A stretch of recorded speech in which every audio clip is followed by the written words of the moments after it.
Fernando, adelante. Muy bien. Bueno, pues, jolín, ¿qué voy a decir? Estar entre amigos otro año más. Dice José Luis que son las séptimas jornadas en las que participo. Yo la verdad es que ya ni me acuerdo. Os he hablado de los glaciares, de los barrancos, de los Pirineos, yo creo que de las montañas en general. No sé si de algún viaje también, no sé si por el Annapurna, ya no lo sé, ya es que ni me acuerdo. Pero bueno, la verdad es que estoy muy agradecido al Centro Excursionista Moncayo, además estaba Veramendi, estaba su presidente y están aquí mis buenos amigos. Yo creo que de la familia, no casi de la familia. A todos los que estáis aquí para, bueno, para escucharme este rollo, que voy a tratar de que no sea tan rollo. Lo que pasa es que, en fin, a veces ya pues uno se echa a perder. Y la verdad es que, bueno, pues comentaros que lo que voy a proyectaros es una serie de viajes que hicimos a lo largo de 3 años, cada uno a uno de los destinos que aparecen en el destino, o sea, perdón, en el título de la charla. Y la realidad es que sí que son todos de, bueno, ya son un poquito viejos, son del 2010, 2011 y 2012. Ya han pasado unos años. Sí que me gustaría decir que cuando nosotros decidimos viajar a estos lugares, en concreto además la persona central que aparece conmigo en los viajes, es que, bueno, pues también proyectamos, pero todo lo que tenía que ver con Rusia en aquel momento nos fue bastante complicado y lo que quisimos fue acudir a lugares apartados. No vais a ver grandes montañas, quizá a lo mejor la última, la de Turquía, es un poquito más alta porque roza los 4.000 metros de altitud, pero la realidad es que sí que son paisajes muy exóticos, muy apartados y en algunos casos bastante difíciles de llegar. Bastante difícil también y bastante complicado fue encontrar información, encontrar cartografía. En algunos casos no dispusimos ni de siquiera cartografía. Y luego, por supuesto, pues en algún caso concreto, como en el de Bulgaria, donde además uno se tiene que adaptar al lenguaje, al alfabeto cirílico, con lo cual tiene que reinterpretar el alfabeto cirílico para tratar de entender por la Unión Europea. Incluso Turquía es otro candidato a entrar en la Unión Europea, Rumanía y Bulgaria ya lo son, forman parte de los 27 países de la Unión Europea, y la realidad es que todo va cambiando poco a poco. Os voy a hacer una proyección en la que, aparte de ver fotografías, bueno, la oportunidad de cuando estás y la belleza de lo que se ve, pues os la voy a comentar. Sí que quiero comentaros también algunas cuestiones relacionadas a la geografía, sobre todo porque estamos muy acostumbrados a nuestra visión occidental del mundo, y ya no tanto de occidental del mundo, sino en concreto al contexto, casi podríamos decir, de España, Francia, Gran Bretaña, Alemania, todo lo que sería la Europa occidental, ¿no? Y bueno, pues voy a empezar a compartir.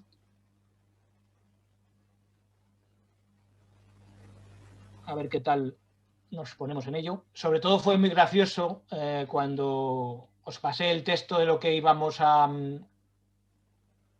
comentar del viaje.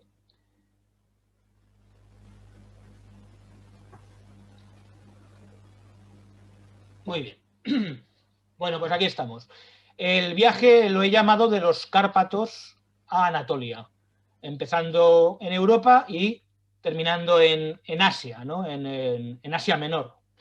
Bueno, lo he llamado un viaje por las montañas de Rumanía, Bulgaria y Turquía, por aquello de los 3 países en los que, los 3 estados en los que vamos a desarrollar estas actividades. O sea, también trataré de daros algunos datos prácticos, ¿no? de cara a la planificación de viajes. Bueno, que fue muy divertido cuando un poco uno redacta un texto para comenzar a introducir lo que me parecía de este territorio, aparte de que está como muy apartado, como digo, de nuestro contexto occidental, realmente ya es un contexto oriental, y eso lo vamos a ver ahora. era que era un puente geográfico, histórico y cultural espectacular. Y claro, el Mar Negro en este caso, esta especie de mar cerrado, el último rincón, podríamos decir, cuando uno atraviesa el Bósforo y los Dardanelos, antes de llegar al interior de Asia, a las estepas asiáticas, la verdad es que este mar pues, ha cumplido una misión importantísima a la hora de ser el espacio en el que han confluido todos los pueblos de los que vamos a hablar y por el que han pasado cantidad de gente a lo largo de los siglos. Por eso mismo, os decía que vamos a ver, por supuesto, las montañas de Transilvania, las del Parque del Retezat, las Fágaras, vamos a ver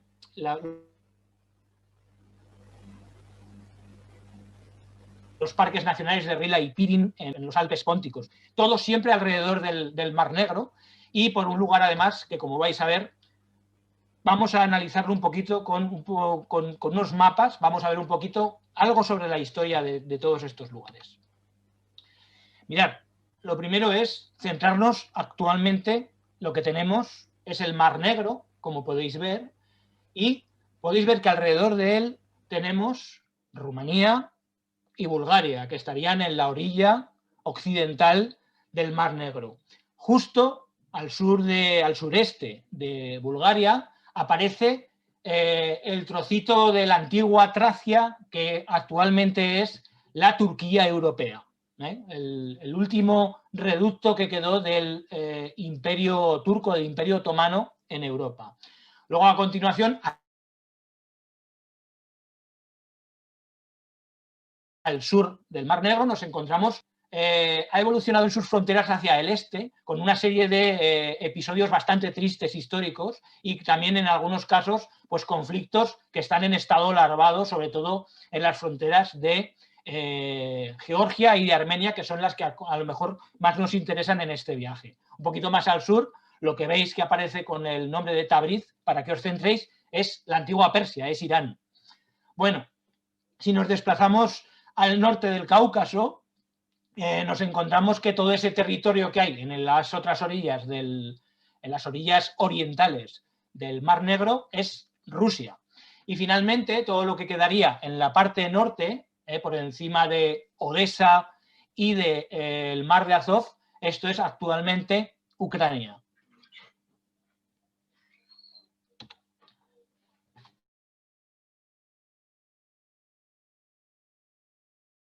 ¿Sí? Rápidamente, muy rápidamente, qué gentes han pasado por este lugar.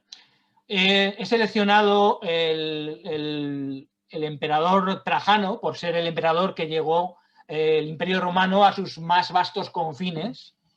En concreto, el padre de Adriano es el que alcanzó la máxima expansión territorial del imperio. Podéis ver que dominó todo el entorno del Mediterráneo y también prácticamente del Mar Negro, hasta el Cáucaso y posiblemente, pues bueno, ahí estarían en conflicto con todos los pueblos germánicos, bárbaros, que estaban justo al norte de los territorios que nos ocupan. Porque si os percatáis, me interesa mucho que veáis en lo que actualmente es Rumanía y Bulgaria, los conceptos Dacia y Tracia. Porque yo creo que el caso de Turquía, todos más o menos tenéis perfectamente claro lo que es la península de Anatolia, que es y esta porción del mar Mediterráneo. Bueno, ¿qué pasó con el Imperio Romano? Que, como bien sabéis, se partió en dos, básicamente. Uno fue, aparte de por las cuestiones lógicas vinculadas a la expansión del cristianismo, la realidad es que el Imperio Romano de Occidente desapareció bajo diversas invasiones germánicas, bárbaras, aproximadamente en el siglo V. Pero la realidad es que la parte oriental del Imperio Romano siguió existiendo bastantes siglos. Es lo que llamamos el Imperio Bizantino. Toma su nombre de la colonia fundada por Grecia, en la antigua Grecia, fundó precisamente aquí, en el Bósforo, la gran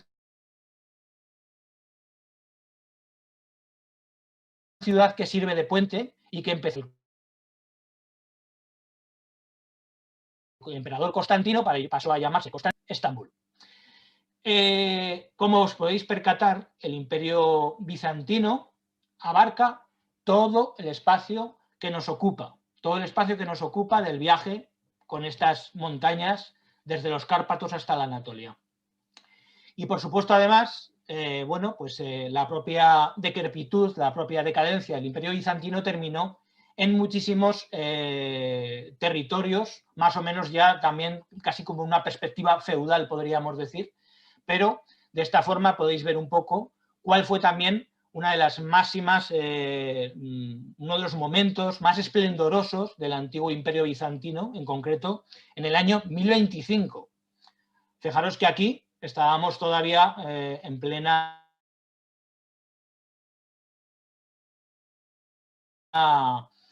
lucha.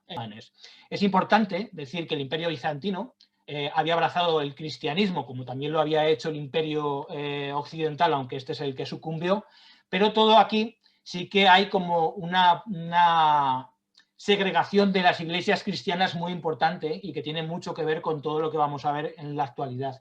Porque aquí estamos hablando de cristianos ortodoxos, estamos hablando de una iglesia que tiene diferentes interpretaciones, diferentes patriarcados, a diferencia de la iglesia occidental o católica, que es la que está muy vinculada al Vaticano y a un único papa. Bizancio, lógicamente, sucumbió muy rápidamente a la presión de un imperio que, como veis, iba a proyectarse también muy cerquita de la península ibérica, como podéis comprobar en este mapa, en el que además se ven un poquito los episodios. Partiendo, digamos, desde la península de Anatolia, prácticamente conquistaron todo el entorno del Mar Negro, toda la orilla meridional, la orilla sur del Mar Mediterráneo, y bueno, pues lógicamente el Imperio bizantino sucumbió con la caída de Constantinopla en el año 1453. Es importante pensar que nosotros en el siglo siguiente, con los primeros Habsburgos, con Carlos I, quinto del Sacro Imperio Romano Germánico, y luego su hijo, Felipe II, estuvieron en una lucha feroz con los turcos otomanos, que, como también sabéis, pusieron en sitio nada más y nada menos que las ciudades. En aquel momento yo creo que prácticamente todos los territorios de su entorno vieron cómo cómo pusieron bien tiesas las orejas ante la máxima expansión de los otomanos, que pusieron, como digo, Viena, lo sitiaron en el año 1529. 1529. Voy a dar un salto en el tiempo al inicio de la Primera Guerra Mundial, de lo que se llamó en aquel momento la Gran Guerra, para que veáis que prácticamente ya el escenario de lo que acabábamos de ver del Imperio Otomano había sufrido, lógicamente,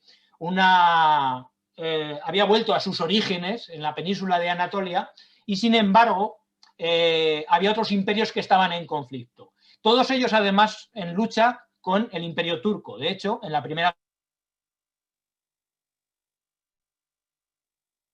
Guerra Mundial es bastante ruso y el Imperio Turco, o los aliados franceses, ingleses, que trataron de atravesar los estrechos de los Dardanelos y del Bósforo para poder hacer una pinza con el Imperio ruso antes de su salida de la guerra con la revolución bolchevique y tratar de acabar con los aliados del Imperio alemán, que eran lógicamente el propio Imperio turco y el Imperio austrohúngaro. Entonces, fijaros que en aquel momento muchos de los países, aunque no tenían exactamente la morfología que les podemos ver en la actualidad, ya se habían independizado. La parte de Valaquia y de Moldavia, de Rumania, se había independizado y Bulgaria también.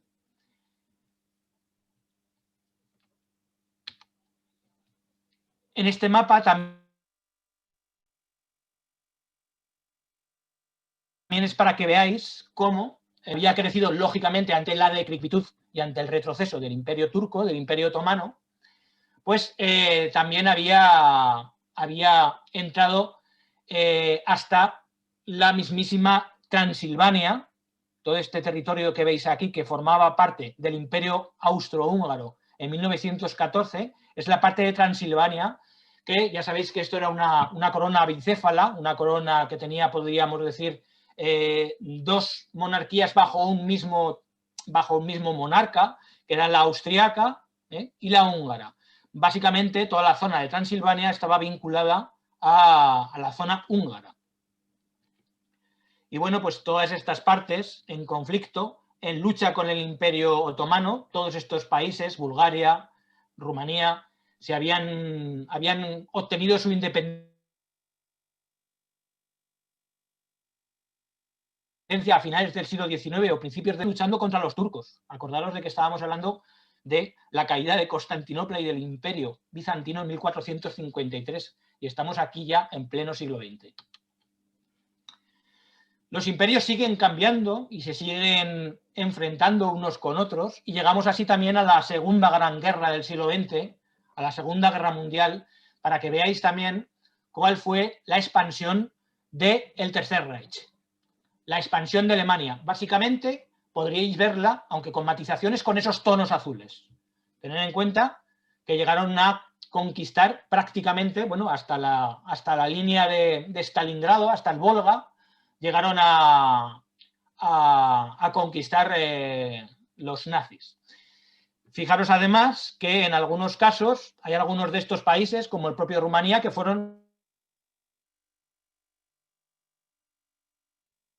directamente colaboracionistas. Y bueno, todo esto se expande en el año 41-42, es la máxima expansión de Hitler, pero la realidad es que aquí está lógicamente una nueva pinza que va a tener a los aliados por el oeste y a la Unión Soviética por el este, que va a volver a devolver al imperio, al tercer imperio alemán, lo va a volver a llevar a sus orígenes, pero también con grandes transformaciones.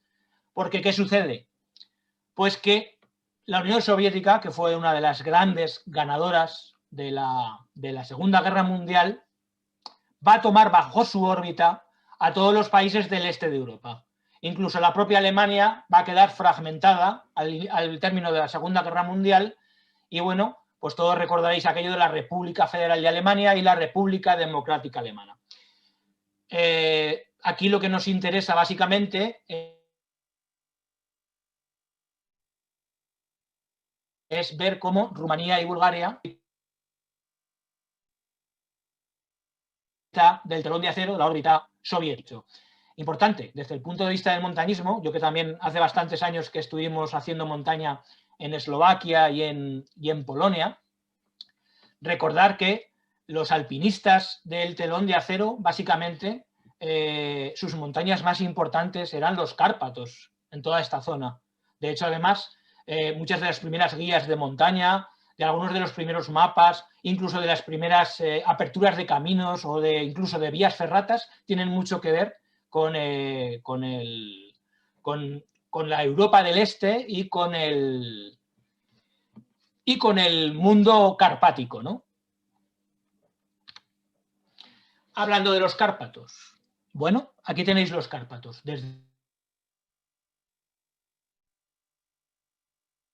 dónde a dónde van los Cárpatos? Mirad, los Pirineos tienen aproximadamente unos 500 kilómetros de longitud, de mar a mar, de longitud.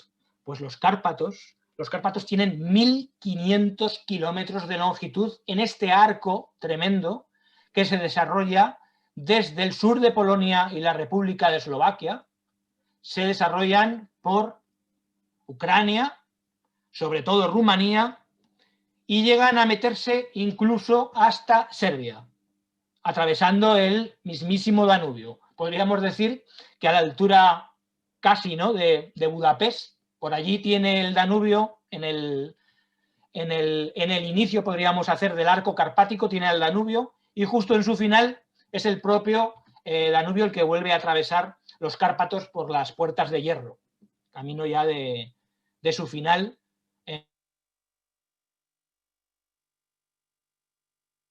en Valaquia y en el Mar Negro. Están en el macizo del Tatra, en los macizos del Tatra que están compartidos entre Eslovaquia y Polonia. Ahí es donde nos encontramos el Gerlachowski, que tiene 2.655 metros de altitud.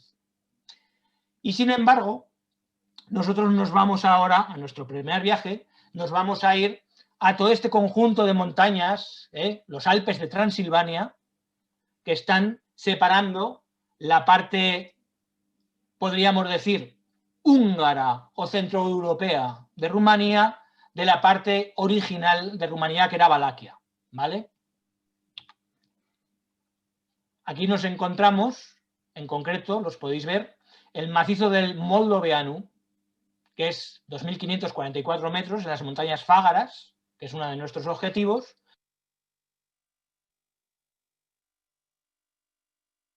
y también el Peleaga.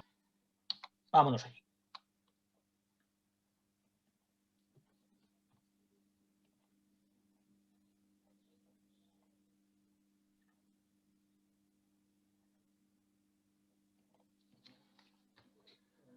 Bueno, con estas simpáticas y dicharacheras, y además anda que no nos dieron conversación, no sabemos muy bien todavía ni qué lengua hablábamos allí. Por cierto, hablar de que todo el entorno del Mar Negro, quitando a los turcos, es un mundo eslavo, menos Rumanía, que son latinos como nosotros, y de hecho incluso hay quien dice que es una de las lenguas romances más parecidas al latín. La verdad es que escucharlo es verdaderamente increíble, pero sí que por escrito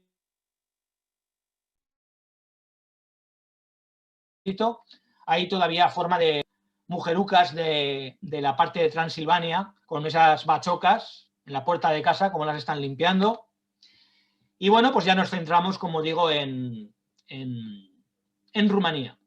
Rumanía tiene una pequeña porción oriental entre el delta del Danubio, donde desemboca el río Danubio en el Mar Negro, y aquí es donde está una de sus ciudades más importantes, Constanza. Y por aquí podéis ver el arco carpático, que viene más o menos de norte a sur y que dobla aproximadamente en este lado para desarrollarse de este a oeste. Nosotros vamos a estar en todo este sector de aquí, entre Brasov, Sibiu, Fágaras, Hunedoara. Toda esta zona es lo que llamamos los Alpes de Transilvania. Todo este sector que hay dentro del arco carpático es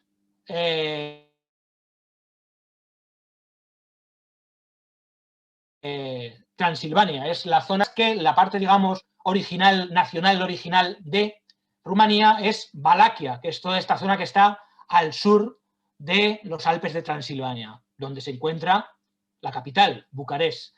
Y luego toda esta zona de aquí, esta zona, es la Moldavia rumana, que no tiene nada que ver con este estado que también se descajó de la antigua Unión Soviética, que es Moldova.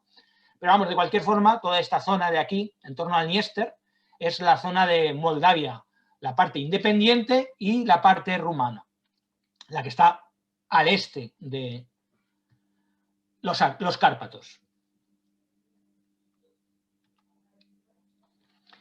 Cuando uno piensa en Rumanía, ¿qué es lo que le viene siempre a la cabeza? Pues le viene el príncipe de las tinieblas y sobre todo mucho más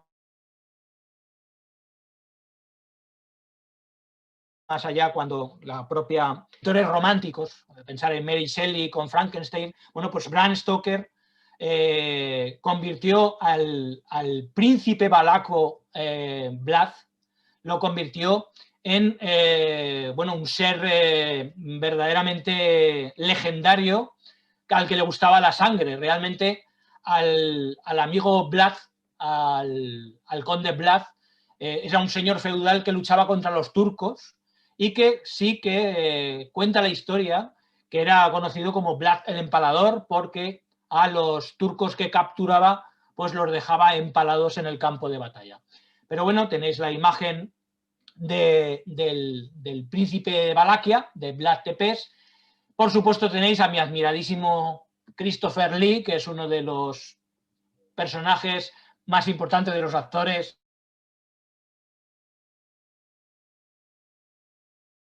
que ha desarrollado mayor número en el personaje vampírico de Drácula. y con aquel otro actor que era Peter Cushing, ¿no? Que era Van Helsing. Pero la realidad es que cuando uno está por Rumanía lo que se encuentra es la imagen de abajo. La imagen de abajo en todos los bares, en todos los kioscos, realmente el personaje de Drácula sea más parecido al personaje de la novela de Bram Stoker, o sea, menos parecido al personaje histórico real que luchó contra los otomanos, la realidad es que Drácula es omnipresente en Transilvania.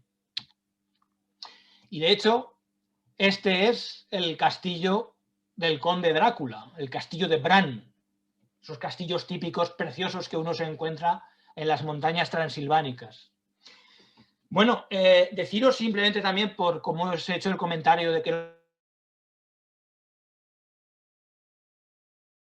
los Cárpatos son, bueno, en longitud, Rumanía es aproximadamente la mitad en extensión superficial que España. Para así hacernos un poco la idea de las dimensiones, porque uno, cuando tiene que viajar por estos lugares, y Sergio se acordará, pues la verdad es que tuvimos que hacer carreteras terroríficas, que nos recordaban en muchos casos a carreteras realmente, pues yo qué sé, de Pakistán o de Nepal, porque en muchos casos estaban sin asfaltar o tenían agujeros que realmente el coche podía caer en su interior. El origen de todos estos lugares, en este caso Dacia, la antigua Dacia, la actual Rumanía, pues como podéis ver son colonias griegas, en este caso fue una colonia griega en las orillas del Mar Negro, que es el que podéis ver al fondo de la imagen. Esto es Istria. Istria fue primero una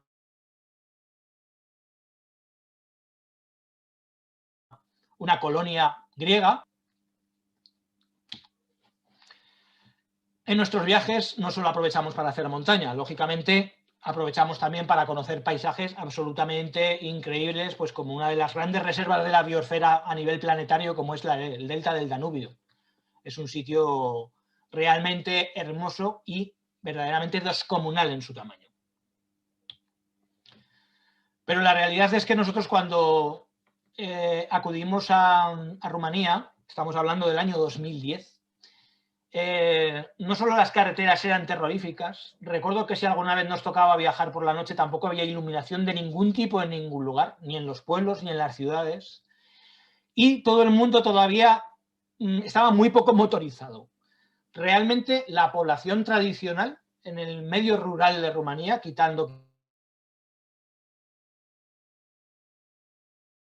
quizá pues Pités, Bucarest, ciudadanía estaba motorizada, la realidad es que este era el panorama que nos encontrábamos por todas las carreteras y caminos. Y esto a veces era muy problemático de cara a adelantamientos y a transitar, porque muchas veces los carros con caballerías y con toda la familia, como podéis ver al completo sobre el carromato, venían en las dos direcciones, con lo cual muchas de las veces eso hacía que los desplazamientos fueran muchísimo, muchísimo más lentos para llegar a las montañas. Pero bueno, los coches tampoco es que fueran mucho más modernos los coches que había. Aquí podéis ver antiguos coches, pues como el Skoda. Y sin embargo, saltar de Pités o de Bucarest, que están en Valaquia, en el Valle del Danubio, saltar las montañas, los Alpes de Transilvania y pasar a la parte, podríamos decir, centroeuropea, aquella parte que formó parte del Imperio Austrohúngaro, que han sido incluso nominadas a capitales culturales de Europa. En este caso estamos viendo Sibiu, pero también podríamos hablar de Brasov. Aquí podéis ver cómo ya la arquitectura cambia completamente. Estamos hablando de una arquitectura que podríamos reconocer perfectamente en Alemania, Hungría, Austria, República Checa, Eslovaquia. Es ese estilo, ¿no? Que no tiene absolutamente nada que ver con lo que podamos encontrar en el resto de Rumanía.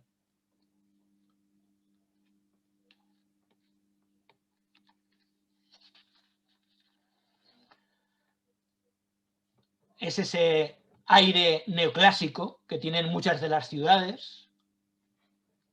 Seguimos en Sibiu.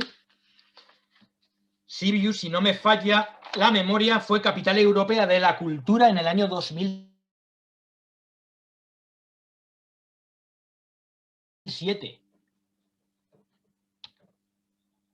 Muchas de las casas con esos tejados inclinados, son zonas en las que nieva bastante. Transilvania es como una meseta que se encuentra a unos 600 metros de altitud, teniendo en cuenta que las montañas están pegadas y alcanzan los 2.500 metros de altitud, pues eso, estamos hablando de desniveles que vosotros en Tarazona, yo creo que tenéis muy claro, estando en Moncayo también ahí encima, ¿no?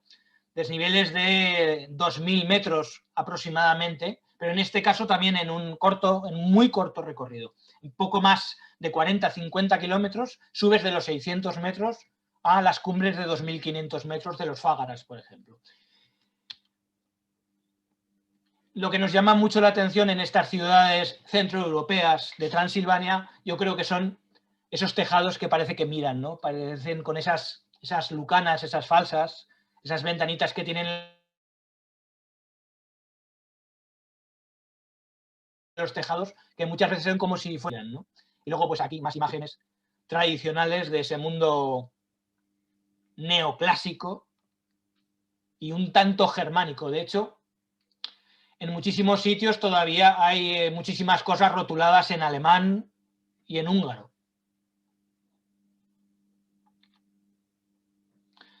Las iglesias ortodoxas, Rumanía son mayoritariamente cristianos, pero ortodoxos. Y bueno, de Sibiu nos acercamos también a Brasov, otra auténtica maravilla de ciudad.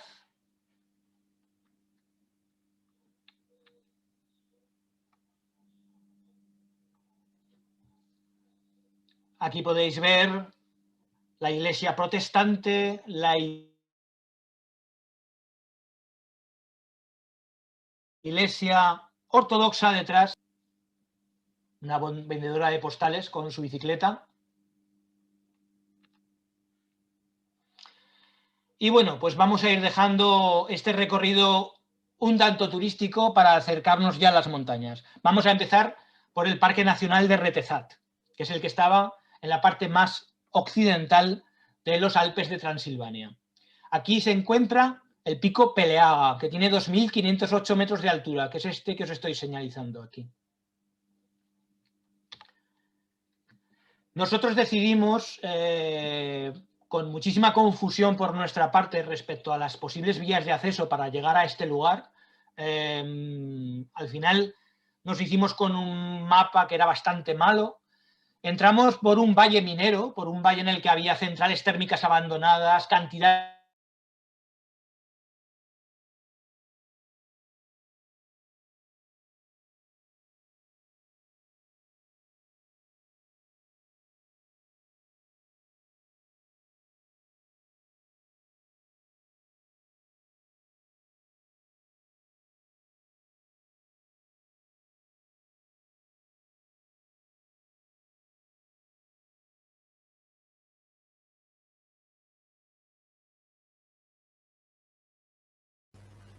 Hola Fernando, no sé si os pasa, se ha cortado un poco. Si estás hablando hace 10 segundos que se ha cortado, no sé si al resto le pasa.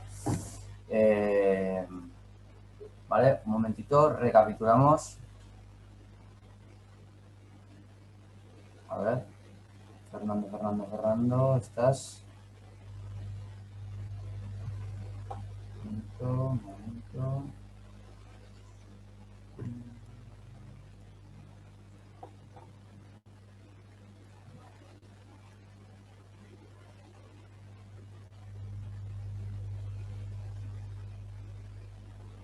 Hola a todos.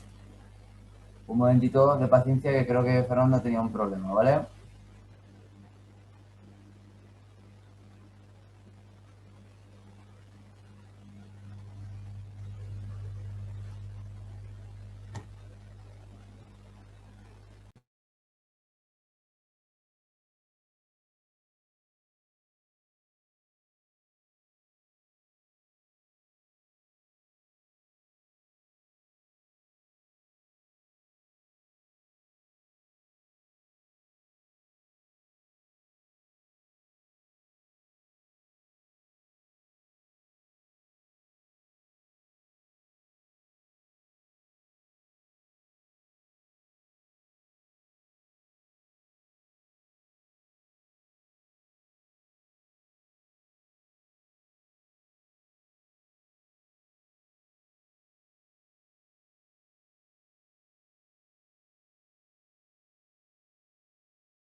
Un momentito que está volviendo Fernando.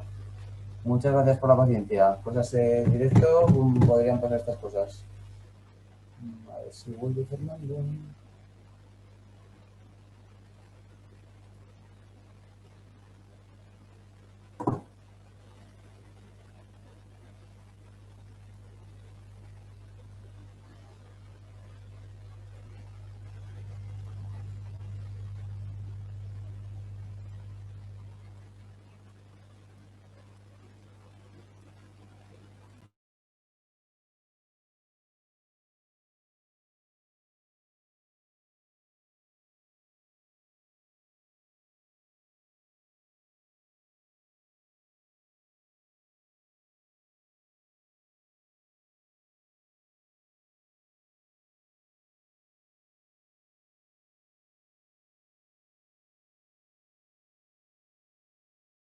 Hola a todos, disculpad las cosas que pasan. Disculpa, Fernando. Estamos de nuevo contigo. Bueno, no sé dónde nos habíamos quedado. Subiendo hacia el Peleaga, ¿no? Por el valle, el Parque Nacional de Retezat. Un poquito antes, en la City. Ah, un poco antes en la City, Sí, ¿eh? bueno, sí, en el Parque Nacional, no, en el Parque Nacional. Sí, sí, ahí te has quedado, sí, sí, donde dices. Vale. Vale, sí, vale. ¿Estáis viendo? Vale. El mapa, dice Sonia, el mapa que era malo. Que decías que el mapa que era muy malo. Sí, pues eso, que os comentaba que teníamos mucha curiosidad por conocer lo básico del Parque Nacional de Retezat. Estamos hablando de actividades que básicamente nos llevan, pues eso, jornadas de 2, 3 días. Serían como pequeños trekkings, pero sería algo parecido a lo que hacemos aquí en Pirineos, básicamente. Y así también para luego desplazarnos a otro macizo. Entonces queríamos conocer el Parque Nacional de Retezat porque tenía mucha fama a nivel de biodiversidad, de conservación de la flora, de la fauna, y la verdad es que el parque realmente es muy bonito, más bonito a lo mejor que las montañas Fágaras, aunque sean un poco más escarpadas. Y bueno, pues tenéis paisajes subiendo por el valle de Petrosani que os comentaba, que era un valle minero en el que había casas que estaban ya desvencijadas de la época, podríamos decir, de la economía socialista, y tenía pues eso, centrales térmicas, casas que se estaban cayendo por la luminosis, pero que por encima de ese contexto de minas de hierro, de carbón, llegamos al Parque Nacional, que es, bueno, pues estamos subiendo por el valle de Petrosani, como os decía, hacia el refugio Buta. Es precioso, todos los valles están llenos de unas píceas, las píceas son como unos abetos oscurísimos, son unos valles tremendos. También hay abetos, pinos, algunas hayas, pero sobre todo el bosque fundamental es el de píceas.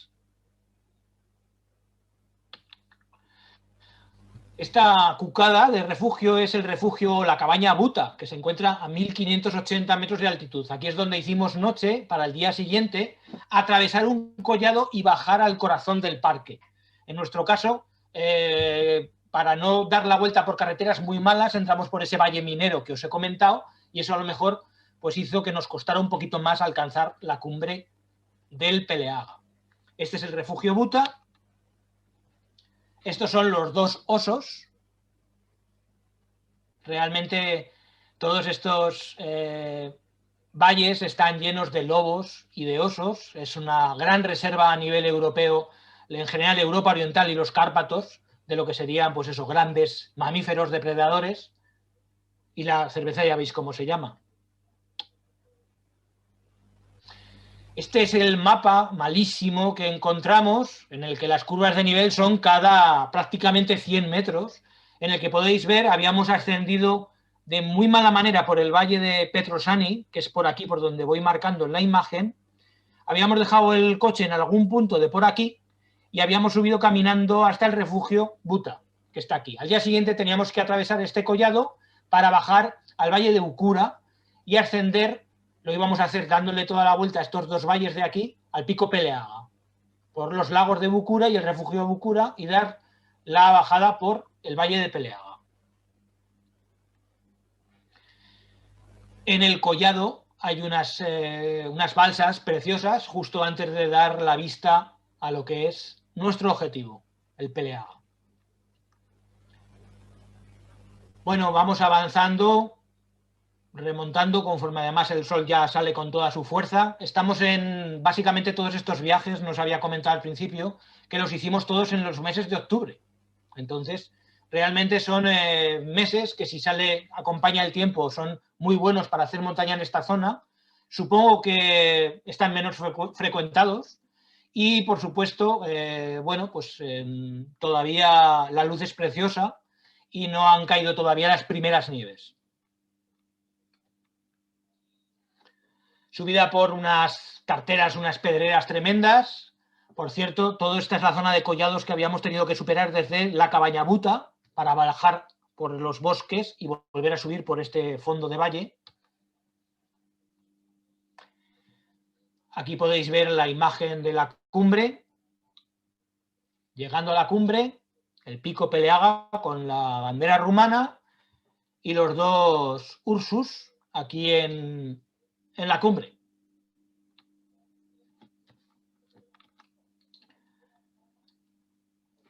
Decidimos bajar en lugar de por el valle de Bucura, por el valle de Peleaga. Estas son un poco las vistas, descendiendo hacia el Iboncito de Peleaga. El Iboncito, ya me sale la palabra Iboncito. Y todas estas zonas, como veis, son todos valles glaciares, pues tienen también aprovechamientos ganaderos muy importantes, con sus cabañas para los pastores. Y aquí podéis ver también pues, la cartelería del propio Parque Nacional, en este caso hablando de la presencia y conservación del lobo.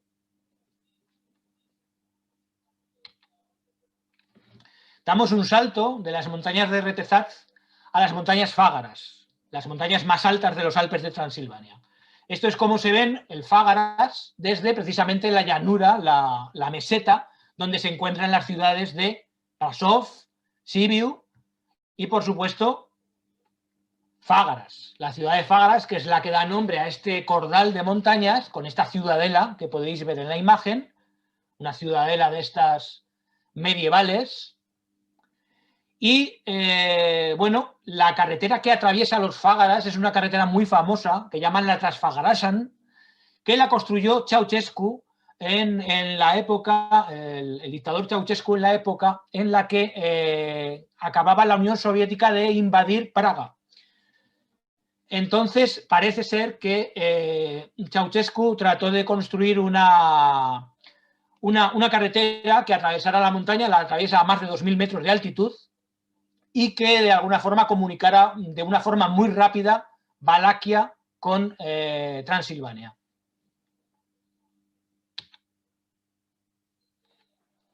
Este es el cordal del Fágaras, el que podéis ver en la imagen.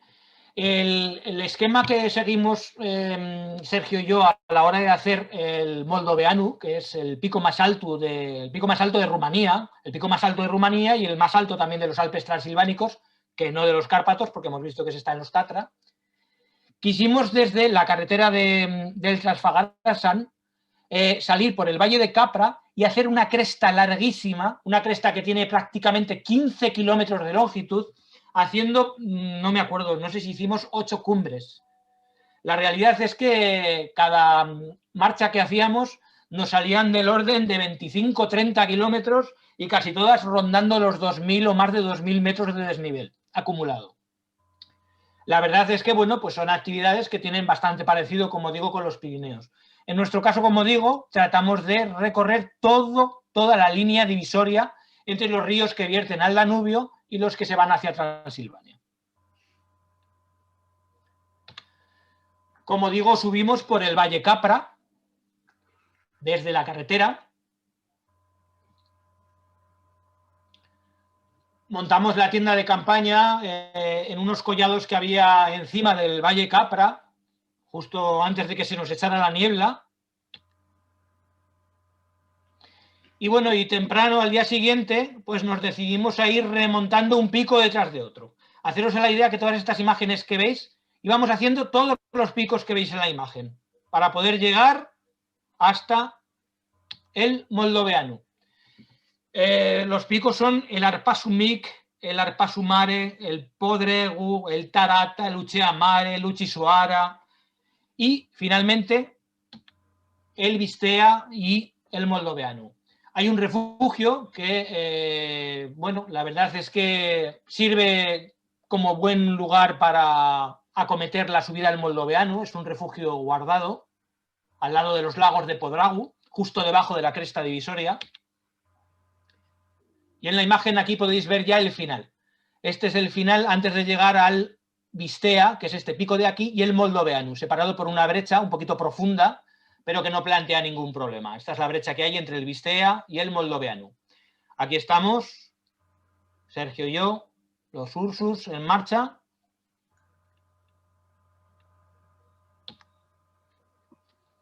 Y vamos a ir volviendo ya por todo el camino que habíamos hecho de ida, por eso digo que realmente pues son unas pateadas muy largas, pero con unas vistas maravillosas en todo momento. Fijaros qué valles glaciares más espectaculares, lo mismo que el del Podregu.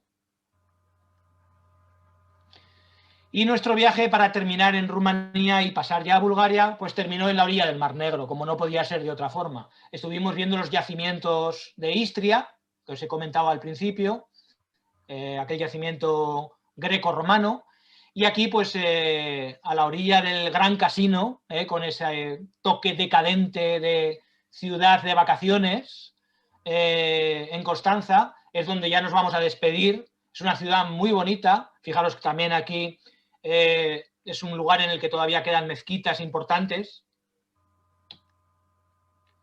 En una de las iglesias ortodoxas pudimos asistir a una boda ortodoxa, de estas que hacen unos bailecillos y unos rituales alrededor del, supongo que, bueno, pues un pope, un patriarca. Y nosotros, bueno, pues siempre hay muchas pinturas en general también, en general en el cristianismo, ¿no? Con las tentaciones, con los demonios, las tentaciones.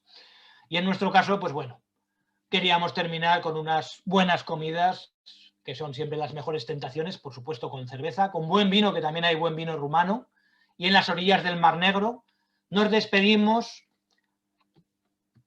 con un bañito, por supuesto, en el Mar Negro, nos despedimos para cambiar de país.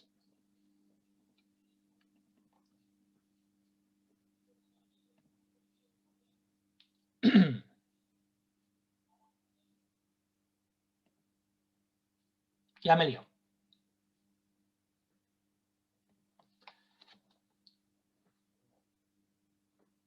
Bueno, pues bienvenidos a Bulgaria.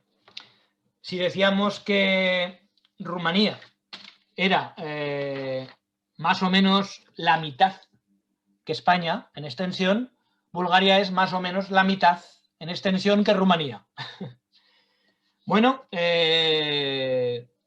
Rumanía alcanzó la independencia de los turcos a finales del siglo XIX y Bulgaria no alcanzó la independencia hasta 1908.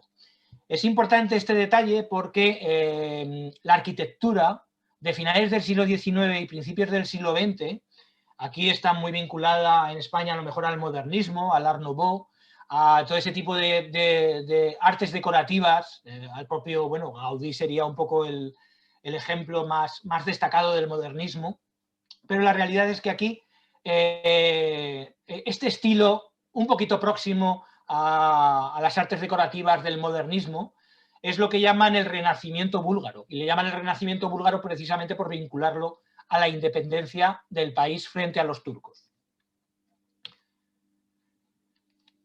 Bulgaria está al sur del Danubio, al sur de Rumanía, al sur del Danubio, y bueno, en medio, como si fuera una espina dorsal, tiene lo que llaman las montañas balcánicas, los Balcanes, aunque ya realmente al sur del Danubio estamos hablando de la península balcánica. Desde el Adriático hasta el Egeo y hasta el Mar Negro, estamos hablando de la península balcánica. Por supuesto, los Balcanes alcanzan altitudes de 2.376 metros, pero el sitio potente de Bulgaria son los macizos de Rila y Pirin. Son estos, los dos son parques nacionales. En el Pirin se encuentra la montaña de Birren, 2.914 metros de altitud, Y en el Parque Nacional de Rila se encuentra el Musala, que tiene un nombre muy musulmán, ¿no? muy otomano, que tiene 2.925 metros de altitud. Estas montañas están también pegadas a otras que son las Ródopa o los Ródope, que son las que están separando Grecia, la parte de Macedonia griega, de Bulgaria. Toda esta zona es lo que históricamente se ha llamado la Tracia, es la tierra de los tracios. La tierra de los tracios, y que había sido, pues como digo, en la Edad Media conquistada por el poderosísimo Imperio Turco. Una de las cosas más llamativas de Bulgaria, y sobre todo porque están en una, yo diría en una reciente excavación, pero tienen un auténtico Valle de los Reyes, como podría ser el propio Nilo en Egipto. El Valle de los Reyes tracios, con cantidades inmensas de tumbas, túmulos bajo tierra, hipogeos, en los que dentro hay unas estructuras fenomenales, con unos sillares descomunales, es lo que llaman el Valle de las tumbas de los reyes tracios. El valle de Kazanlak, que se encuentra aquí, justo al sur de los Balcanes.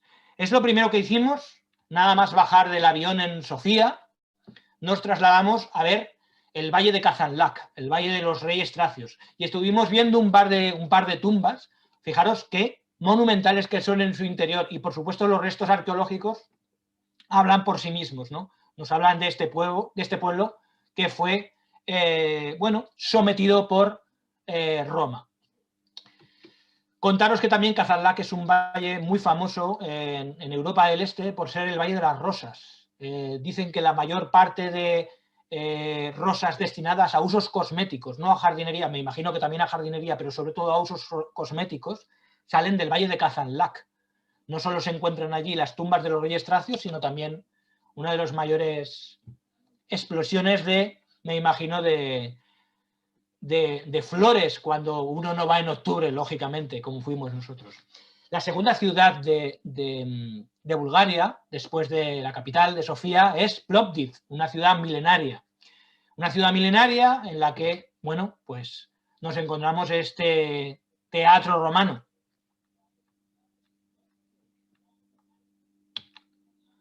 Es una ciudad también amurallada, también muy reconstruida. Plovdiv en concreto también es otra de las... Creo que Plovdiv ha sido capital europea de la cultura el año pasado, en el año 2019. Nosotros estuvimos en Bulgaria en el año 2011.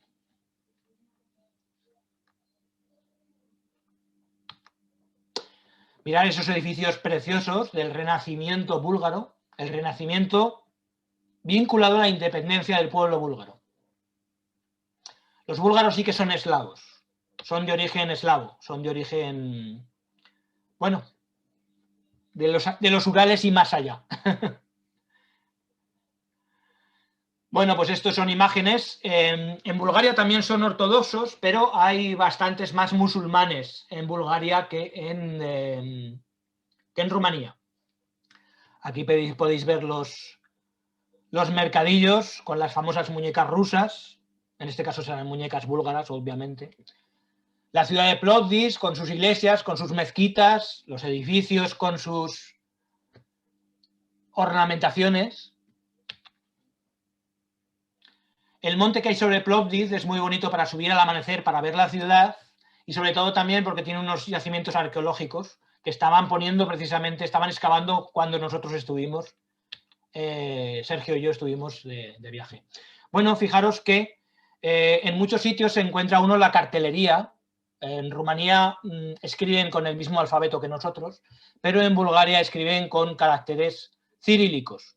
Bueno, pues si uno se encuentra carteles como los que veis aquí, pues está muy bien, porque sabe que va a Pamporovo, a Smolian, a Devin, o va a Grecia, pero muchas veces os aseguro que no había bilingüismo o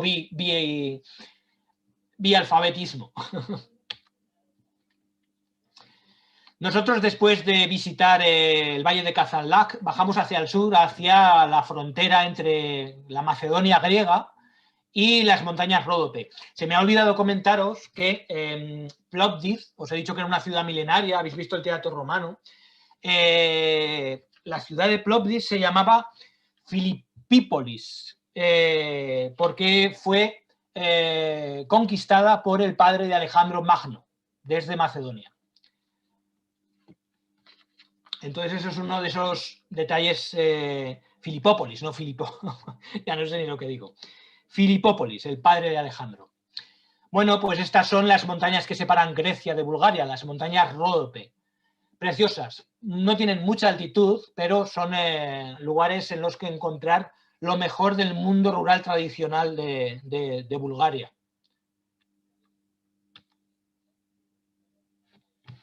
Volvemos aquí a encontrarnos nuestros medios de circulación favoritos.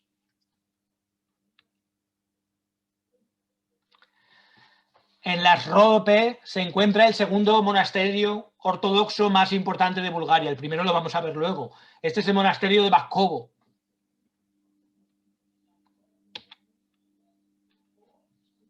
Aquí podéis ver al gran patriarca del monasterio.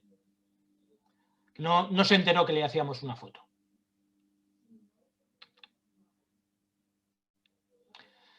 Pueblos preciosos, los que uno puede encontrar aquí en Arrope, como este de Siroca Laka, rodeados de unos bosques tremendos, perdón, y en los cuales, ya se me ha ido la comida, enseguida ya la comida.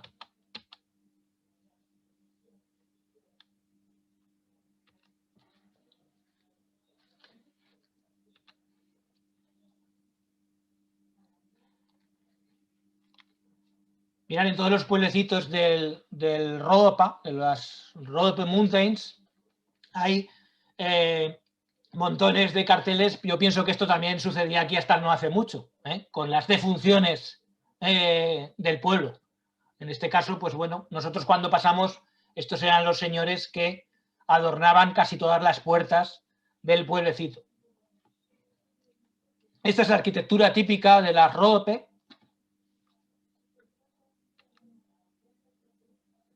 Y bueno, pues en general, pues como en Grecia, aquí casi siempre nos va a pasar lo mismo en Turquía.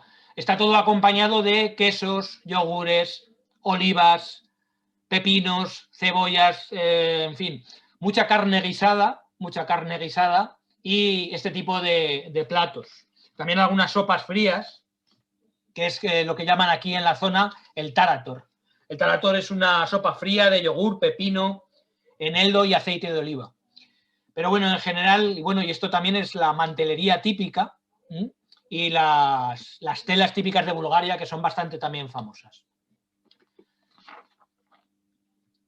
Nos vamos ya a nuestro primer objetivo de Bulgaria, que es el Parque Nacional Pirin, donde se encuentra la segunda montaña más elevada de Bulgaria, el Viren, 2915. En el Parque Nacional del Pirin sucede como en muchos lugares del Pirineo. Tenemos una parte granítica, que es la que podéis ver en la imagen superior. Este es el Valle de Banderissa. Y aquí podéis ver la parte calcárea. En concreto, todas las crestas del Viren son de calizas. Parecen muchas veces nevadas, incluso en pleno verano, porque es una caliza muy blanca. Se puede realizar el Pico Viren, se puede realizar desde la estación de esquí de Bansko, que es uno de los lugares de deportes de invierno más famosos de Bulgaria, y también se puede hacer desde el refugio Viren, al que se puede llegar también con vehículo, 1972 metros. Este es el refugio Viren.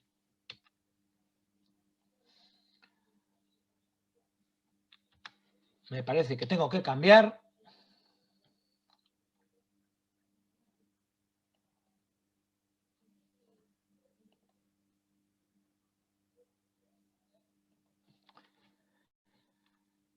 Bueno, la señalización es bastante importante. A veces la verdad es que, bueno, pues también con el bilingüe, con el alfabeto nuestro, pero normalmente pues uno se encuentra con carteles de este tipo, en los que solo entiende cuál es la altitud del refugio, para que os hagáis a la idea, ¿no? Este es el cartel del refugio Viren, y aquí Sergio ya iniciando la subida hacia el pico Viren. Pues eso. Esta ruta pues viene a ser también una ruta de unos 13, 14 kilómetros y 1.400 metros de desnivel. Hicimos más picos que el Viren, que ahora os voy a explicar. La vista desde las calizas hacia las montañas graníticas del Pirin.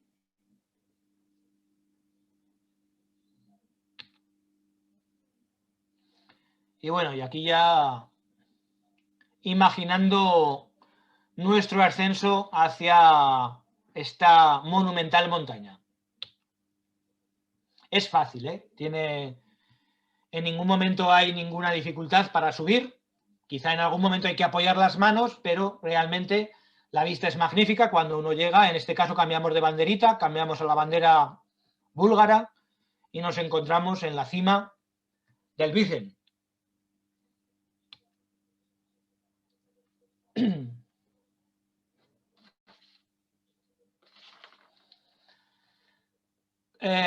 Habíamos oído hablar aquí de las crestas del Concheto y del Cutelo, que están a continuación del Viren, y bueno, nos dedicamos a crestear por crestas muy aéreas, pero muy fáciles, prácticamente se pueden hacer caminando. Nos dedicamos a hacer pues las otras cumbres que os comento.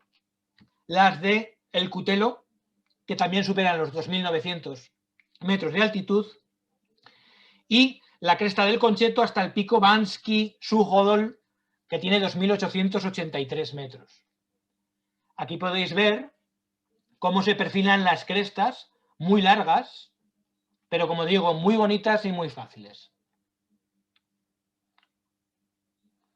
Esta quizá es la más aérea de todas, lo que llaman la cresta del Concheto hasta el Bansky Suhodol, y la realidad es que es terrorífico ver cómo en muchos sitios pues, cometen algunas barbaridades. En concreto, esta cresta en los pasos más escarpados tienen puesta una sirga, como una sirga apoyo pasamanos, pero no en el aire, como si fuera una valla para el ganado, realmente en plena cresta. En alguna imagen creo que se puede ver. Aquí podéis ver en la imagen superior derecha, en la parte más estrecha de la cresta, que han hecho esta barbaridad. Han puesto una serie de palitroques de hierro unidos con una sirga para evitar el miedo pues, de estos montañeros que vienen por aquí por la cresta. Nosotros habíamos pasado ya.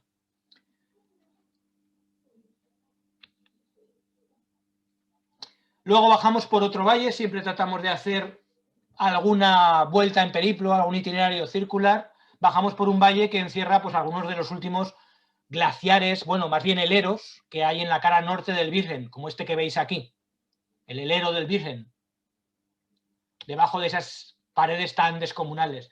Y al día siguiente quisimos también darnos una vuelta por la zona lacustre de Banderitsa, que es la parte granítica. Es una parte que nos puede recordar pues, mucho a algunos de los paisajes del Parque Nacional de Aigüestortes y San Maurici.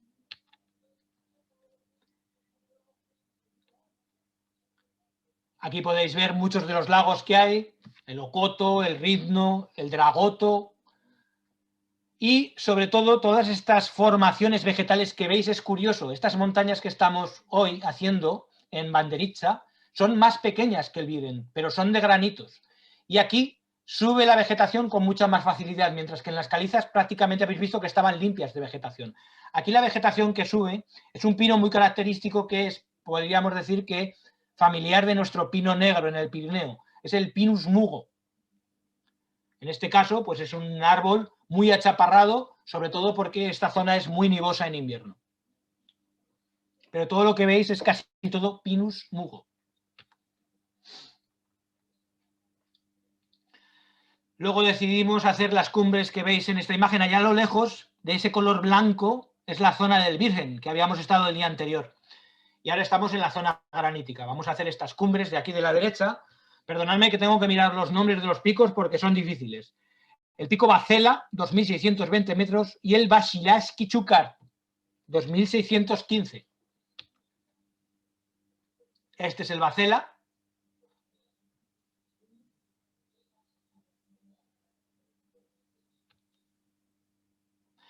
Y de bajada hacia Bansko, para cambiar de parque nacional e irnos ya a nuestro último destino en Bulgaria, en el Parque Nacional de Rila, quisimos ver uno de los árboles más antiguos de Europa. Este es un pino bosnio, es un Pinus Heinderich, que le llaman el pino bosnio, el pino de Baykuşet, Es un bosque, es un pino que tiene 1300 años de edad, documentada, según comentan en el Parque Nacional. 1300 años es la época del primer Khan eslavo que llegó a Bulgaria, desde las estepas de Asia Central. El primer Khan.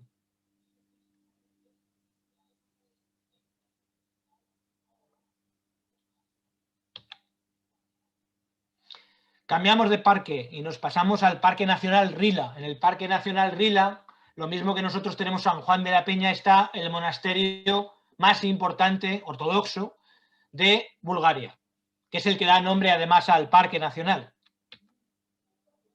El monasterio de Rila, este que veis en la imagen. Todos estos monasterios, bueno, pues muchos de ellos fueron incluso arrasados por los turcos y muchas veces vueltos a construir o vueltos a reconstruir. Todos estos monasterios son de los siglos X y XI, básicamente. Incluso aquí se puede ver muy bien la torre medieval, la torre defensiva.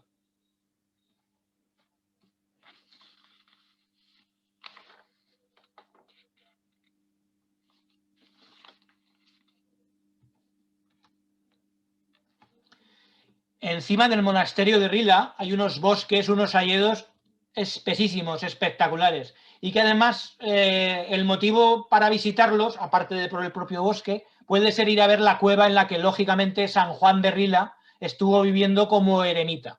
El amigo Juan de Rila es el que vivió como eremita en la cueva que vamos a visitar y que luego fundó el monasterio que acabamos de ver en las imágenes anteriores. Todas estas ermitas con esos ábsides que nos recuerdan a nuestro románico. Y aquí es donde se encuentra la cueva en la que vivió Juan de Rila. Por cierto, Juan de Rila es el patrón de Bulgaria. Y esta es la cueva en la que, bueno, la cueva todavía es un cutitrín más oscuro que hay detrás de este habitáculo, pero este es el lugar donde debió de pasar muchos tiempos el amigo Juan de Rila. Finalmente, en Bulgaria vamos a hacer la montaña más alta, que es el Musala. El Musala tiene 2.925 metros de altura y se encuentra en el Parque Nacional de Rila. Nosotros lo vamos a hacer, tuvimos un grave error, no sé si estará Sergio escuchándome, precisamente por todos estos problemas que os digo, de que muchas veces en los países apartados, en los que hay poca documentación, también viene bien a veces extraviarse. Vimos un refugio de montaña y luego resultó ser un edificio que debía de estar vinculado con los reyes búlgaros y con una zona de finca de caza, y estaba cerrado. Hicimos un montón de kilómetros por una pista y luego tuvimos que volver a deshacerlo andado. Al final decidimos subir desde la estación de esquí de Borovets, es la otra gran estación de esquí de Bulgaria, la estación de Borovets. La subida es por unos bosques, como siempre, tremendos de píceas. Las hayas están siempre más abajo. Y finalmente llegamos a la parte del Pirus Mugo, ya os tiene que sonar por las imágenes anteriores. En este momento el Musala todavía lo tenemos tapado, va a ser un día un poquito inestable de tiempo, pero vamos a poder hacer la cumbre. Muchos de los búlgaros, montañeros búlgaros, tengo que cambiar de imagen,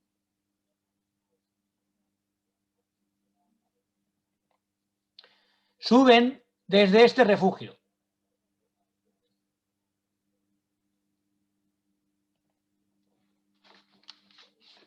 Suben desde el refugio Musala, que se encuentra a 2.389 metros de altitud. Fijaros que es un refugio muy bonito, construido en madera. Aquí podéis ver a un par de búlgaros, de montañeros búlgaros. Y sin embargo, contaros que la realidad es que debe ser un sitio bastante frecuentado en otras épocas, y aquí podemos ver también cómo cuando nosotros estuvimos estaba empezando a construir un refugio nuevo, bastante más grande y con menos glamour probablemente que el antiguo refugio Musala. Aquí podéis ver el nuevo refugio Musala, se encuentra inmediatamente al lado.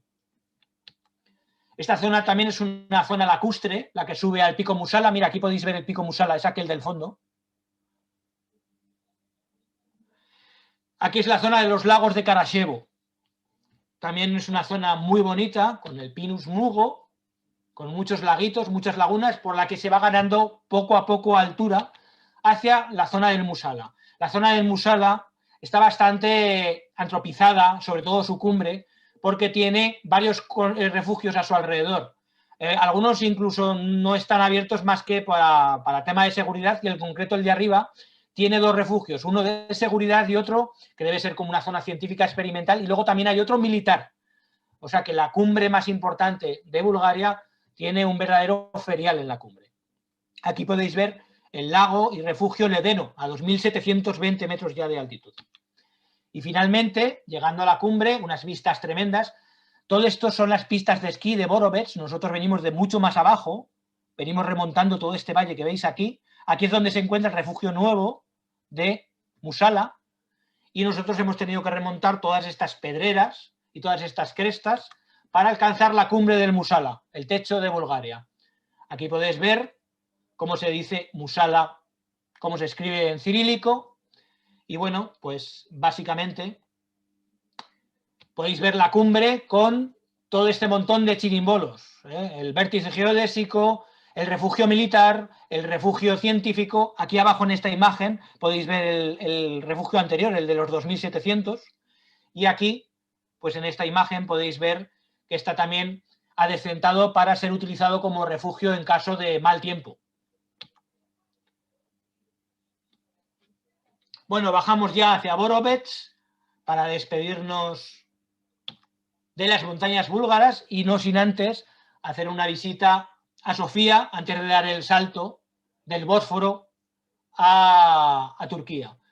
Estamos en Sofía, en el monumento al soldado desconocido. Bueno, esto que veis aquí es la gran catedral de Alejandro Nevski, una de las catedrales más grandes del mundo ortodoxo. Es una catedral que fue construida en el siglo XIX. Bueno, Alejandro Nevski ya sabéis que es uno de los grandes héroes del mundo eslavo. Tiene muchísimo predicamento en Rusia, y aquí también, como podéis ver, en Bulgaria. Santo y guerrero, Alejandro Nevski.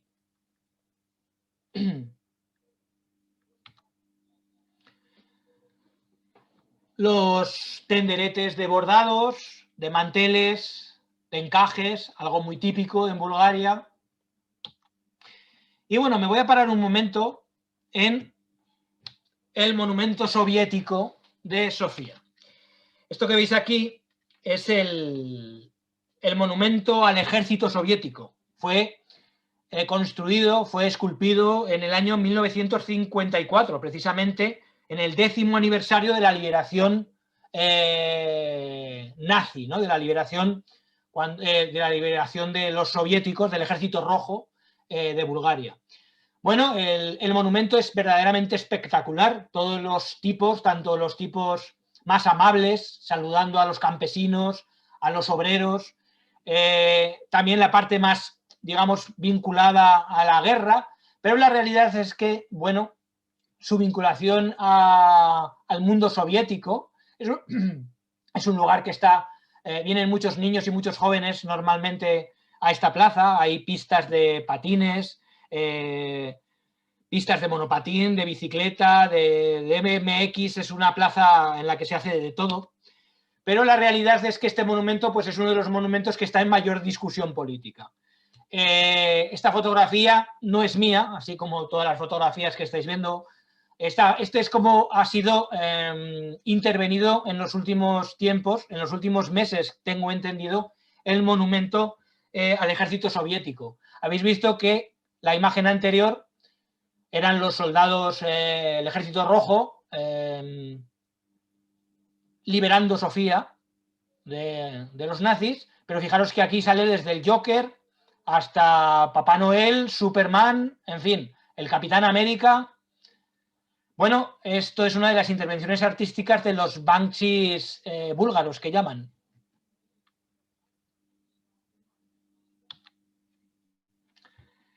Bueno, la realidad es que, así como no os he hablado absolutamente nada de Bucarest, que me parece una ciudad en Rumanía bastante fea, dicho sea de paso, sí que tengo que decir todo lo contrario de Sofía. Sofía es una ciudad preciosa.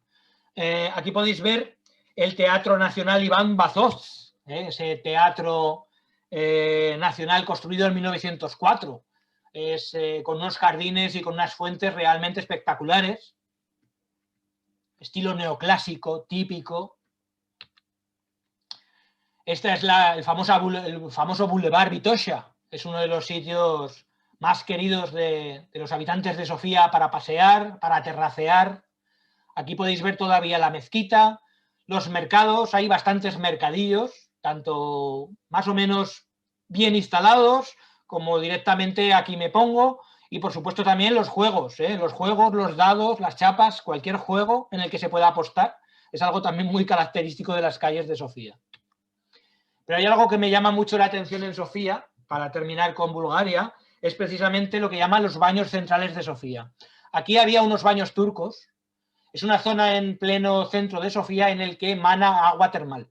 Y todo este agua que sale, como podéis ver, es recogida prácticamente. Es dificilísimo llegar, cuando llegamos allí, Sergio y yo, para poder llenar nuestras cantimploras, porque están prácticamente todas las fuentes cogidas, como podéis ver. Estos son los famosos baños centrales de Sofía, de agua termal.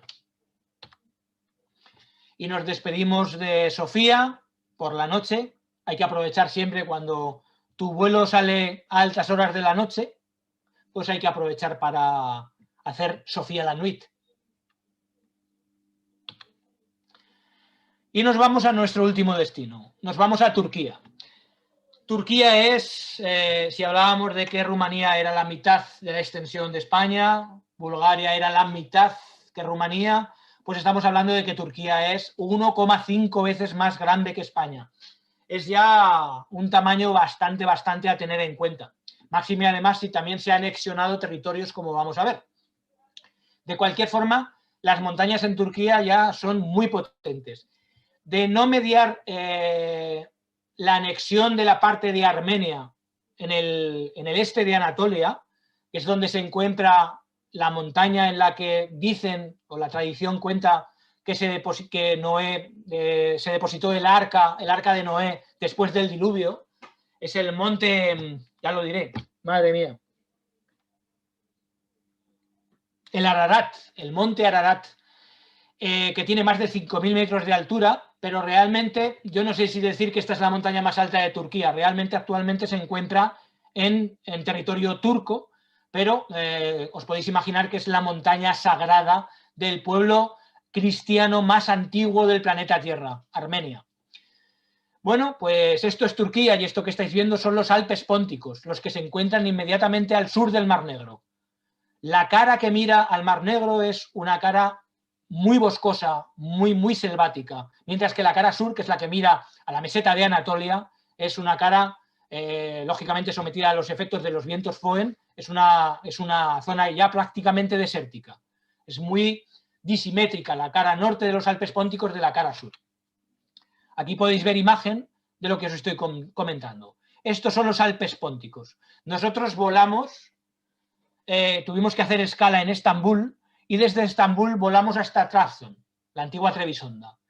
Toda esta parte, en algunos mapas de la Edad Media, aparece ligado al antiguo territorio de Georgia, también cristiano, muy vinculado lógicamente a ese santo tan típico en Aragón que es San Jorge.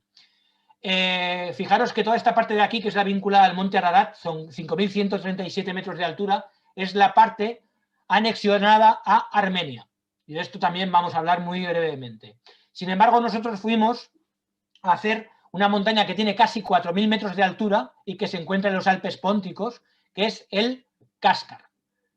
En las montañas del Kashgar, que es uno de los macizos de los Alpes Pónticos. Por cierto, deciros también que, fijaros, esta zona es el Kurdistán, es también otro de esos pueblos sin estado, al norte de Irak, al oeste de Irán, al sur de Turquía, pegado también a Armenia. Aquí en Siria os podéis imaginar que estamos en una caldera hirviente. Así como la caldera hirviente eran la península balcánica justo antes de la Gran Guerra, de la Primera Guerra Mundial, esa era la caldera de los nacionalismos, de la lucha contra el Imperio Otomano, de los nacionalismos frente al Imperio Austrohúngaro. La gran caldera histórica de la actualidad yo creo que está en esta zona, obviamente.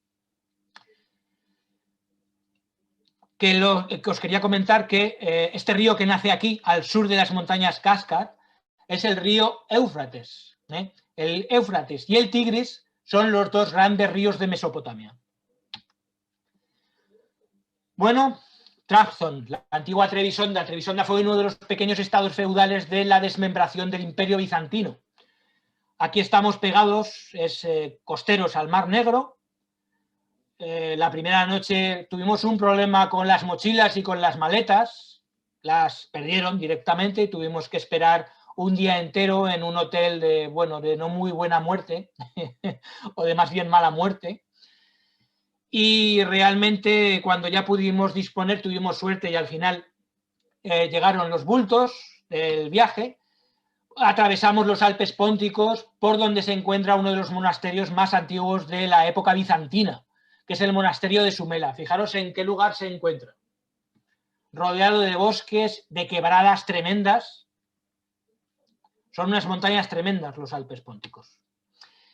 Lo más importante es que hoy en día uno se puede encontrar muchísimos musulmanes haciendo turismo. Sobre todo nosotros nos encontramos a muchísimos iraníes. Muchísimos iraníes haciendo turismo en esta zona. Este es el interior del monasterio de Sumela, después de haber subido por un estrecho camino por esos acantilados, en el que dentro hay como una pequeña ciudad, pero lo más importante es todavía ver aquí las pinturas cristianas ortodoxas, pinturas griegas más concretamente, ortodoxas griegas, porque esto estaba muy vinculado a comunidades griegas. Las pinturas alucinantes que hay de la época, como podéis ver. La Virgen con el Niño, diferentes santos, toda una serie bíblica es la que uno puede comprobar en estas montañas. Y al otro lado de los Alpes Pónticos uno se encuentra la gran meseta de Anatolia, con esos relieves alucinantes. En la meseta de Anatolia estuvimos un rato siguiendo el valle del río Zoruz, viendo también a nuestros amigos turcos con sus vehículos.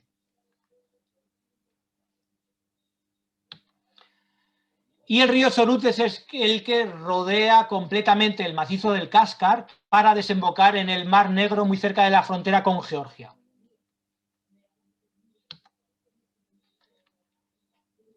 Valles muy bonitos, muy secos, pero dentro de lo que sería la zona aluvial, realmente verdes, con sus frutales, con sus campos. Y aquí es donde quería llegar. He hablado de la Gran Guerra, de la Primera Guerra Mundial. La Primera Guerra Mundial tuvo otros escenarios, por supuesto, en este caso no reconocido por el pueblo turco,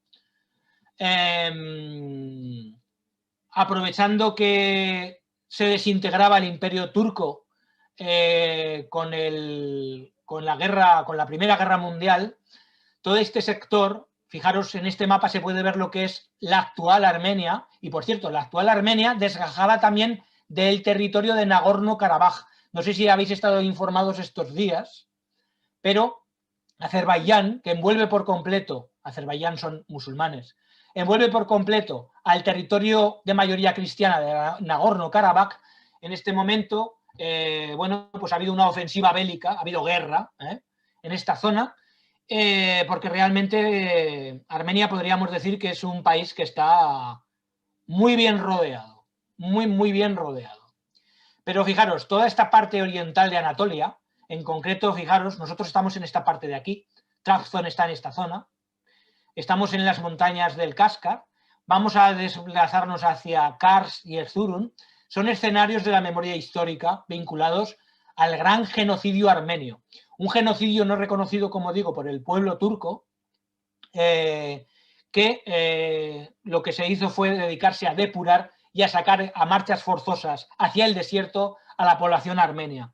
Normalmente los hombres eran ejecutados y las mujeres y los niños eran abandonados a su suerte hacia los desiertos de Siria y del norte de Irak y por supuesto también de Irán. Pero bueno, sobre todo pensar que estamos hablando de una matanza que algunos autores podríamos decir que antes que el holocausto judío fue el primer gran genocidio de la humanidad. Estamos hablando de entre 1,5 millones y 2 millones de armenios asesinados.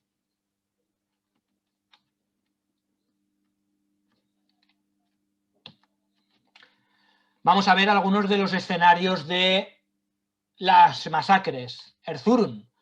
Es curioso porque aquí uno puede encontrar mezclas de edificios en los que, bueno, por suerte se mezcla lo que sería lo islámico con los antiguos edificios también georgianos y armenios. Esto es Erzurum, algunas imágenes realmente muy bonitas. Una casa que no tuvimos la suerte de que nos enseñaran en Erzurum. Este señor debe estar muy orgulloso, lógicamente, de esta cocina que podéis ver en la imagen.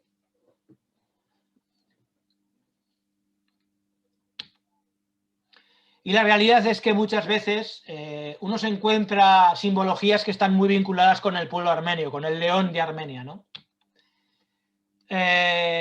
Bueno, de Erzurum nos trasladamos a Kars, que es otro de los escenarios también de la memoria histórica del pueblo armenio. Aquí podéis ver también la mezquita y también la iglesia cristiana, ortodoxa. En algunos sitios, en los libros que hemos podido consultar, en algunos casos hablan de iglesias de estilo georgiano, o en otros sitios hablan de iglesias de estilo armenio. Arriba podéis ver la fortaleza, los niños vacilándonos, por supuesto con futbolistas. Hay una gran pasión por el fútbol, hay una gran pasión también capilar en Turquía. Grandes lagos en la Anatolia. Nosotros decidimos acercarnos a ver algunos de los lugares que nos aparecían en nuestros manuales de viaje. Quisimos ir a ver el lago Sildir, el lago Aktas. Este que podéis ver es el lago Aktas, que está ya en la frontera con Georgia. Tratamos de pasar a Georgia por una carretera, pero allí nos encontramos a el ejército turco. El ejército turco que no os puedo imaginar, no os puedo enseñar fotografías, pero nos sacaron con sus fusiles, nos sacaron de la frontera con Georgia. Eso no se puede fotografiar. O por lo menos yo no tuve valor de sacar la cámara. Muy cerca también de la frontera con Georgia, en estos lugares de cruzados, en estos lugares que están muy vinculados a la ruta de la seda que venía desde China, tenía una de sus rutas principales atravesando Persia, la ciudad de Ani, que vamos a ver ahora, arrasada por completo, una ciudad antigua armenia, y salían hasta el entorno de Trabzon, de Trebisonda, en el Mar Negro. Esa es una de las rutas de la seda más importantes. Bueno, pues en uno de estos lugares, en un cañón espectacular, se encuentra el Seitan Kalesi, que os tiene que recordar, lógicamente, al Juego de Tronos. El Seitan Kalesi es el castillo de Satán, el castillo del demonio, que se encuentra precisamente colgado. Buf, lo que nos costó llegar hasta aquí. Buf. Esto es para viajeros curiosos, porque toda esta zona os puedo asegurar que no es nada, nada, nada turística. Los cementerios de la zona, los excrementos del ganado puestos a secar para emplear en el hogar, muchísimas, bueno, no sé si son ocas, ansares, pero hay una ganadería, podríamos decir, muy vinculada a este tipo de anátidas. Y bueno, pues el pueblo que me imagino que ahora será lógicamente de mayoría turca frente a lo que a los armenios que han prácticamente, me imagino que quedarán, pero que han sido expulsados por completo. El Seitan Kalesi. Nos acercamos a Ani porque es una de las ciudades más importantes de la ruta de la seda y una de las ciudades míticas de la antigua Armenia. Curiosamente, Ani está actualmente en Turquía, pero justo las trincheras, las alambradas eléctricas y los puertos de defensa, tanto armenios como del ejército turco, están inmediatamente al lado de la ciudad de Ani. Aquí podéis ver las murallas, lo que queda de las murallas de Ani, también todos los excrementos a secar del ganado, y los restos de las iglesias cristianas. En este caso, pues como os decía, el ábside de una iglesia de estilo georgiano o de estilo armenio. Todo esto podríamos decir que son nuestros referentes más importantes del arte románico que va a viajar desde el este de Europa hasta el oeste de Europa y que llegará, lógicamente, desde Francia y desde Italia por el Camino de Santiago. Pensar que todos estos estilos se van a clonar en el occidente europeo. Este es el cañón que os digo que hay justo debajo de la ciudad de Ani, y todo esto es donde podríamos decir que se separa la frontera actual de Turquía con la frontera actual de Armenia. Nos echaron de la frontera de Georgia, por aquí no sé si estará Sergio, que os lo podría también comentar, y también prácticamente nos echaron de la frontera de Armenia. Aún pudimos ver el enorme lago Sildir, lagos descomunales en mitad de esta meseta de la Anatolia, lugares preciosos, desolados, apartados. Y volvemos, lógicamente, a la montaña que queríamos ascender, que requiere también un acceso muy lejano, muy lejano. Se puede llegar con el coche más o menos cómodamente hasta la localidad de Yusufeli, podríamos decir, salvando las distancias, que es un Sallén de Gállego, un Menasque, pero ojo, porque tiene bares, restaurantes, hoteles, pensiones, pero la realidad es que desde Yusufeli todavía quedan más de 50 kilómetros de longitud para poder llegar por el valle de Barjal hasta el fondo del macizo del Kaskar, atravesando, por supuesto, iglesias georgianas o armenias con sus ritos cristianos, las mujeres que están allí cosiendo, desfiladeros espectaculares, hasta Yaylalar. A partir de Yaylalar ya todo esto era pista, como os digo, casi 50 kilómetros de longitud de pistas. Yaylalar también es un buen lugar para alojarse, hay alguna buena pensión, algún pequeño hotel. Yaylalar, por cierto, Yayla es prado en turco. En esta zona es muy famosa la miel. Como podéis ver, justo enfrente de Yaylalar había todo este montón de colmenas nacionalistas en este caso, ¿no? Porque casi todas tienen la bandera turca. La miel del Kaskar es muy famosa y muy empleada en todo ese tipo de pastelillos tan dulces que hacen la pastelería turca, ¿no? Bueno, llegamos por fin hasta Olgunlar. Ya llegar hasta aquí es verdaderamente una pequeña odisea. En Olgunlar ya hay que empezar a caminar, ya solo hay caminos. Olgunlar se encuentra a 2.000 metros de altitud. Y os recuerdo que el pico Kaskar tiene casi 4.000 metros de altura. Olgunlar es un sitio de pastores, es un pueblo de pastores. Todas las casas, bueno, pues son casas muy pobres, con todos los altillos para poder, sobre todo, guardar la hierba para alimentar al ganado. De nuevo los excrementos pegados en las paredes para su secado. Y bueno, pues aquí podéis ver a Fernando y a Sergio caminando por las calles de Olgunlar.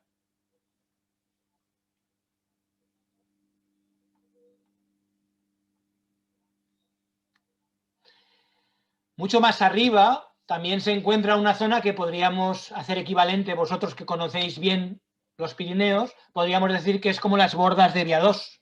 Estamos hablando de una zona de pastos de verano que se encuentra ya como bastante alejada. No recuerdo a qué altura se encontraba, pero bueno, esto es probable que se encuentre a unos 2.600 o 2.700 metros de altitud.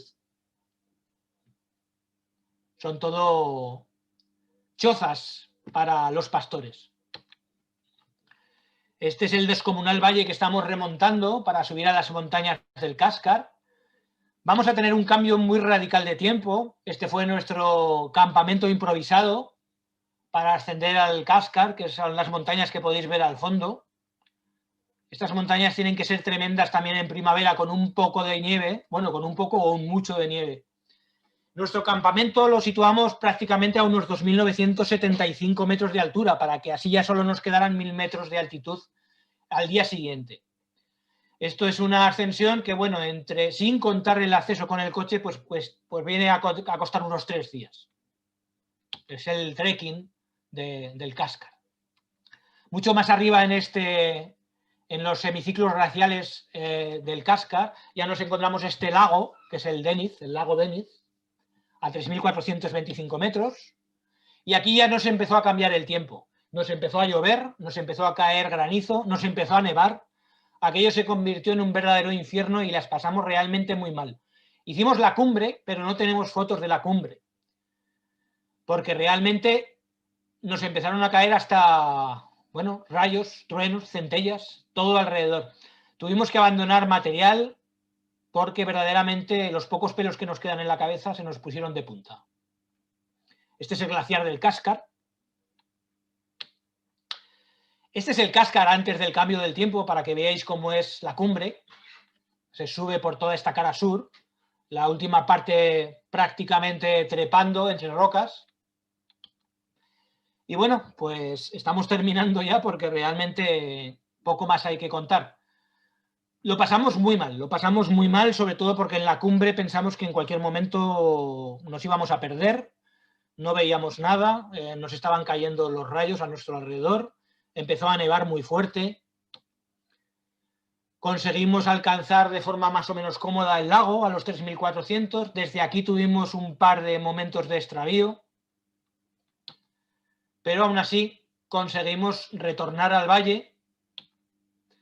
Y bueno, y en el café de Algullar, bueno, después de nuestra experiencia vivida en las montañas pónticas o en las montañas de Anatolia, despediros ya de este viaje que ya ha durado demasiado. Bueno, muchas gracias a todos por haber aguantado esta paliza por las montañas de los Cárpatos, de los Balcanes y de Anatolia.